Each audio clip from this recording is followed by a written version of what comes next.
Hello students, स्वागत है आप सभी का। मैं आपके लिए लेके आया हूँ आरआरबी एनटीपीसी एग्ज़ाम के लिए मोस्ट इम्पोर्टेंट जीके के क्वेश्चंस जो एनटीपीसी टीयर 1 एग्ज़ाम के लिए बहुत ही महत्वपूर्ण होने वाले हैं। आज हम क्लास 1 से स्टार्ट करेंगे। जो पेपर तक लगातार आपके लिए important questions multiple choice question MCQ के रूप में लगातार जारी रहेंगे। तो चलो शुरू करते हैं बिना देरी किए। पहला क्वेश्चन है,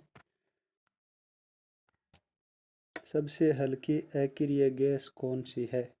सबसे हल्की अक्रिय गैस होती है सबसे हल्की अक्रिय गैस होती है हीलियम। हीलियम आपका राइट आंसर हो जाएगा। सबसे हल्की धातु लिथियम होती है। सबसे हल्का तत्व या सबसे हल्की अधातु हाइड्रोजन होती है। नेक्स्ट क्वेश्चन है कोशिका का मस्तिष्क किसे कहा जाता है? कोशिका का मस्तिष्क हरितलवक, राइबोसोम, गोल्जी को या केंद्रक? कोशिका का मस्तिष्क केंद्रक को कहा जाता है। कोशिका का मस्तिष्क केंद्रक को कहा जाता है। हरितलवक कोशिका का रसोईघर कहलाता है। राइबोसोम प्रोटीन की फैक्ट्री और गोल्जी को कोशिका का पोस्ट ऑफिस या यातायात प्रबंधक भी कहा जाता है।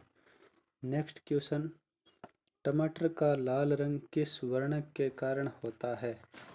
कैरोटीन, बिटेनिन, लाइकोपीन या एंथोसाइनिन?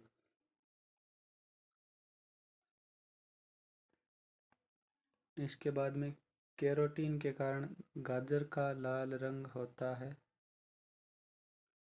बिटेनिन के कारण चुकंदर का लाल रंग होता है। एंथोसाइनिन सेब व बैंगन के रंग के लिए जिम्मेदार है। इसके बाद में हम करते हैं नेक्स्ट क्वेश्चन, भारतीय रसायन विज्ञान के जनक कौन थे? भारतीय रसायन विज्ञान के जनक प्रफुल्ल चंद्र रे या पीसी रे को भारतीय रसायन विज्ञान का जनक कहा जाता है। नेक्स्ट क्वेश्चन है क्वेश्चन नंबर 5, गुणसूत्र की खोज किसने की थी? गुणसूत्र की खोज स्ट्रासबर्गर द्वारा पीसी रे, जिन्होंने भारतीय रसायन विज्ञान का जनक भी कहा जाता है। नेक्स्ट क्वेश्चन है, बाबर की जीवनी किस भाषा में है? पहले 5 क्वेश्चन साइंस के थे, अभी 5 क्वेश्चन हिस्ट्री से रिलेटेड आने वाले हैं। बाबर की जीवनी किस भाषा में है? फारसी, तुर्की, संस्कृत, हिंदी? बाबर की जीवनी जो तुजुक ए बाबरी जिसको कहा जाता है, तुजुक ए बाबरी, तुजुक ए बाबरी भी जिसको कहा जाता है वो तुर्की भाषा में लिखी गई है। तुर्की भाषा में लिखी गई है। अगला क्वेश्चन है, सिकंदर लोदी ने कविताएं किस भाषा में लिखी थी? सिकंदर लोदी ने जो कविताएं लिखी थी गुलरुखी नाम से, वो किस भाषा में लिखी थी?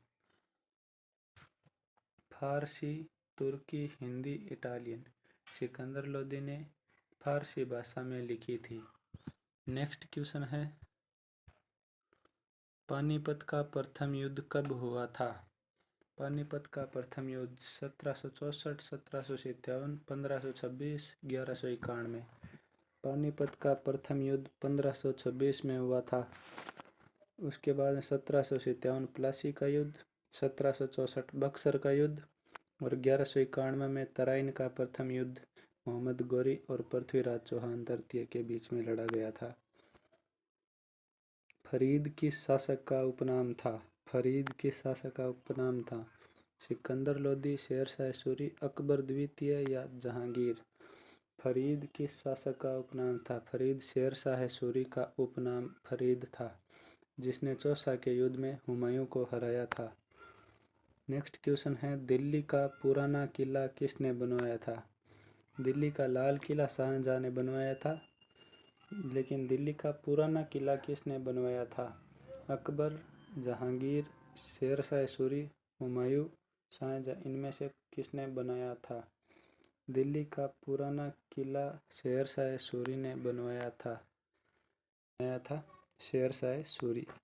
नेक्स्ट क्वेश्चन है, सांप्रदायिक प्रतिनिधित्व का जनक कौन था? भारत में सांप्रदायिक अलग अलग मत Lord Macaulay, Lord Minto, Lord Morley या लॉर्ड मेयो। सांप्रदायिक प्रतिनिधित्व का जनक लॉर्ड मिंटो को माना जाता है। सांप्रदायिक प्रतिनिधित्व का जनक लॉर्ड मिंटो को माना जाता है। बी आंसर सही हो जाएगा। क्वेश्चन नंबर 12 अगला है, महिलाओं को वोट का अधिकार कब मिला था? महिलाओं को वोट का अधिकार कब मिला था? महिलाओं को वोट का अधिकार सन 1919 मॉन्टेग्यू चेम्सफोर्ड सुधार अधिनियम के तहत मिला था। 1909 मार्ले मिंटो सुधार अधिनियम, 1935 का भारत सरकार अधिनियम जिसके तहत आरबीआई की स्थापना हुई थी, और 1947 में भारत आज़ाद हुआ था। क्वेश्चन नंबर 13 है, उद्देश्य प्रस्ताव कौन लेके आया था? जीवी मावलंकर, सच्चिदानंद सिन्हा, जेएल नेहरू, बीआर अम्बेडकर। ये तो सब जानते होंगे, इसका आंसर हो जाएगा जेएल नेहरू। उद्देश्य प्रस्ताव। सच्चिदानंद सिन्हा संविधान सभा के प्रथम अस्थायी अध्यक्ष थे। बीआर अम्बेडकर संविधान की प्रारूप समिति के अध्यक्ष थे। अगला क्वेश्चन है, संविधान का स्रोत एकल नागरिकता किस देश से लिया गया है? एकल नागरिकता संविधान का स्रोत ब्रिटेन से, कनाडा से, आयरलैंड से या अमेरिका से? संविधान का स्रोत एकल नागरिकता ब्रिटेन से लिया गया है। कनाडा, आयरलैंड और अमेरिका, इन सब से अलग अलग स्रोत लिए गए हैं, वो मैं अलग से वीडियो बना के आपको बता दूंगा। अगला क्वेश्चन है, क्वेश्चन नंबर 15, संविधान सभा के प्रथम स्थायी अध्यक्ष कौन थे? संविधान सभा के प्रथम स्थायी अध्यक्ष कौन थे? बीआर अम्बेडकर, जेएल नेहरू, सच्चिदानंद सिन्हा, राजेंद्र प्रसाद। इसका आंसर हो जाएगा राजेंद्र प्रसाद। संविधान सभा के प्रथम स्थायी अध्यक्ष थे, और प्रथम अस्थायी अध्यक्ष सच्चिदानंद सिन्हा थे। जेएल नेहरू उद्देश्य प्रस्ताव लाए थे। बीआर अम्बेडकर प्रारूप समिति के अध्यक्ष थे।